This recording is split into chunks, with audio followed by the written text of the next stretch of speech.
Hello, friends. Welcome to Linden-Linthicum United Methodist Church. My spouse and I have a conversation occasionally about sources.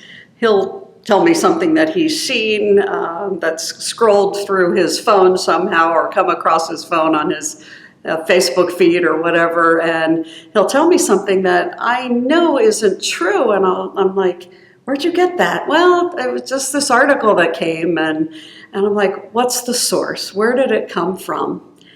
That's a question that we all need to ask ourselves about a lot of things. What's the source? What's the authority that comes behind bits of news that we get or advice that we take to live our lives? What's the source? Where does it come from? Those of us who are followers of Jesus, I think our source really needs to come from Him. Of course, the Bible in general is full of wonderful things, and those of us in the Bible, you're reading through the whole thing. But for me, the most definitive part, the most authoritative part, the source of knowledge and wisdom and access to God comes through Jesus.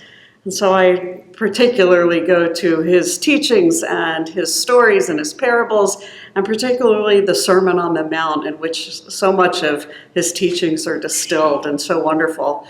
What's the source? Now, just because you know the sources, the source of faith, doesn't necessarily mean you're able to practice it. And so I think about, for example, some of the things that are really difficult teachings of Jesus. Jesus says, for example, to love your enemies and pray for those who persecute you, or pray for those who harass you, it says in another translation. I have a hard time with that. I know it. I know that teaching. It's hard to do, isn't it? To pray for folks who are really giving you a hard time.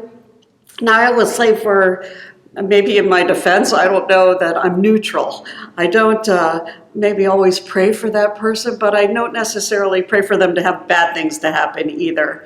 I just kind of don't do anything sometimes. That's something that I need to work on. Another thing that Jesus said is, he told a story and said, or he told his disciples when they were going out to preach and teach and heal and do all of that, he sent them out 2 by 2 into different towns and villages. And he said, if the folks there don't accept you, if they aren't willing to accept my teachings from you, then shake the dust off your sandals and move on.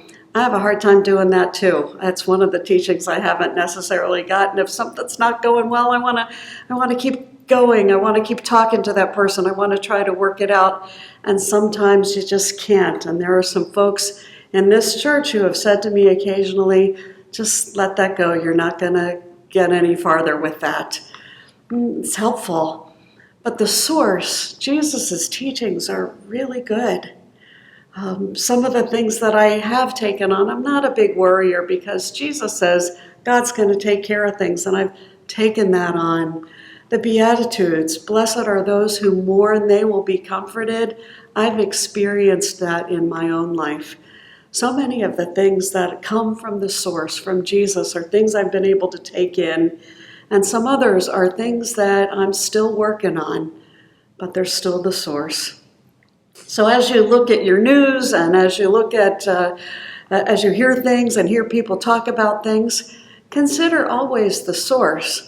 And when you're looking for authority that lasts, for wisdom, look for the teachings of Jesus. Some of the things you'll be great at, some of the other things you'll still be working on, but always those are the teachings that will bring you very close to God. Thanks be to God. Amen.